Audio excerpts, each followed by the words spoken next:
Welcome to this explainer. Today, we're diving into a massive shift in the tech and regulatory landscape, one that's honestly flying right under the radar for way too many organizations. So I want you to picture the scene. It's September 2026. An auditor mandated by a major data protection authority, like the CNIL in France or the ICO in the UK, knocks on your chief information officer's door. The EU AI Act is in full application, and the stakes? Well, they have literally never been higher for your business. You're facing a high-stakes, real-world audit.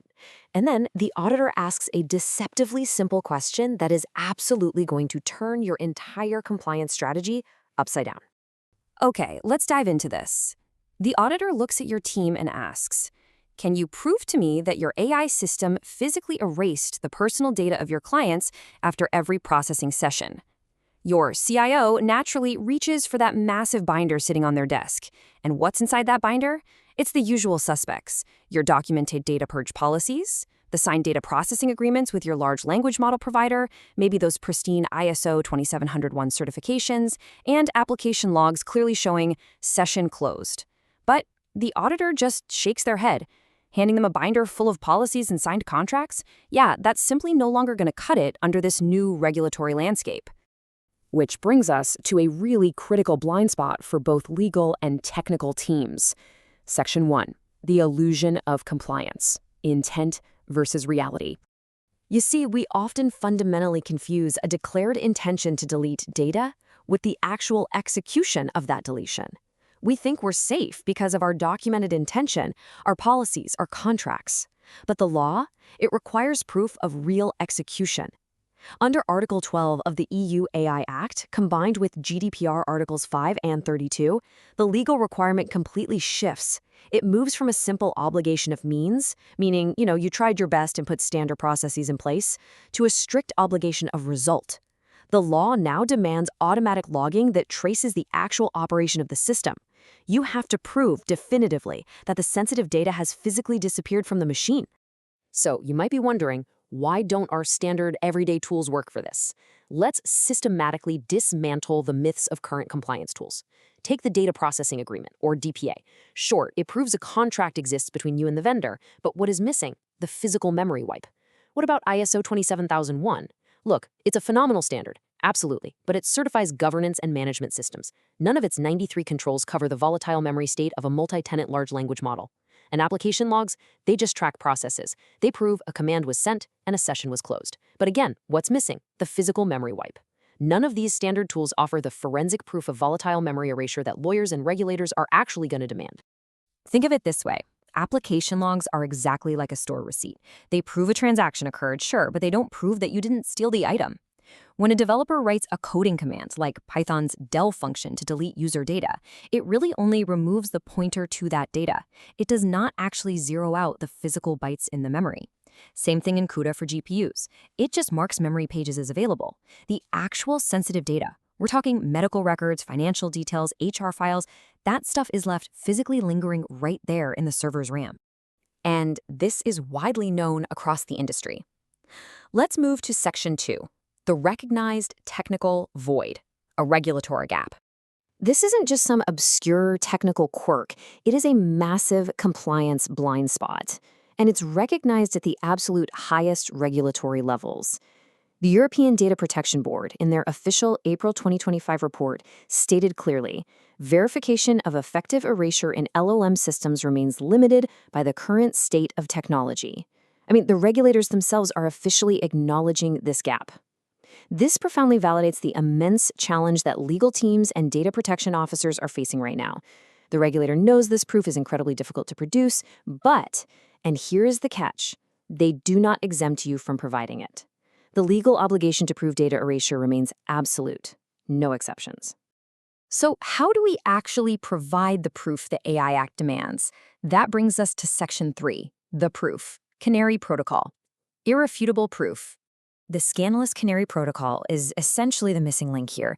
It shifts us completely from declarative paperwork into a world of hard, undeniable proof. And this brilliantly illustrates how you can safely test a live production environment without breaking everything, working in 4 non-intrusive phases. Step 1 is injection.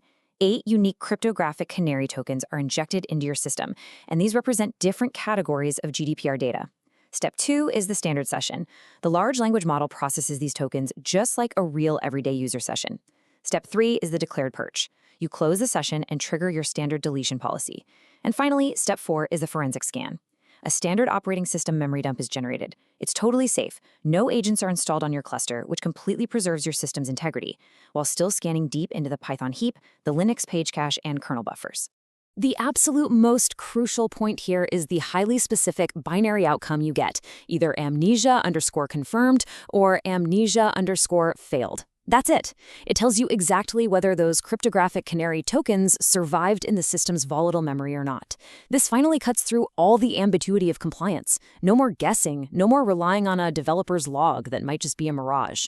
It provides a clear, undeniable technical snapshot of the system's actual physical state. But look, a technical snapshot is only useful for your legal team if it actually holds up in court or during a really rigorous audit. So this report is packed with heavy-duty cryptographic security features. It's SHA 256 sealed, meaning any subsequent alteration completely invalidates the file. It's RSA PPS 2048 signed by an independent, trusted third party. And crucially, it is RFC 3161 timestamped, which proves it existed at an exact, specific moment in time without any possibility of backdating. What you get is an irrefutable, legally opposable technical report that proves the exact state of your infrastructure. Which is incredible news for leadership. Section 4, the DPO strategic asset, business impact. This technical process translates into immense strategic and business value for the data protection officer, the legal teams, and really the broader executive board. Here is exactly what this means in practice. First, it gives the DPO opposable proof for regulators. If the CNIL audits you, you aren't just waving a policy document around, you are showing cryptographic proof of actual erasure. Second, it creates a vital pre-incident baseline for chief information security officers. If a breach happens down the line, you can definitively prove that legacy data wasn't already exposed before the incident. Third, it requires zero production downtime, literally just about 30 minutes of effort from your internal teams. And fourth, the whole forensic report is delivered in just 48 hours. It acts as this incredibly powerful shield against regulators and a critical baseline for security, all without interrupting your daily operations. And why exactly is this shield so incredibly necessary? Well, 30 million euros. That staggering number represents the massive potential fines under the AI Act for the non-compliance of high-risk systems, or it could be up to 6% of your global turnover, whichever is higher. When you contrast that terrifying financial and legal exposure with the relatively minor cost and minimal effort of a targeted forensic audit, well, the return on investment for your organization becomes pretty undeniable. Which leads us to our final thought for this explainer. The August 2026 deadline for the EU AI Act is approaching fast. It's right around the corner. So what percentage of your regulatory exposure are you willing to leave to chance? You just can't rely on the illusion of compliance anymore, or on binders full of good intentions. It is time to secure actual, irrefutable forensic proof. I challenge you to look at your own systems and secure this proof today. Because trust me, when the auditor knocks on that door, an intention to delete data simply won't be enough.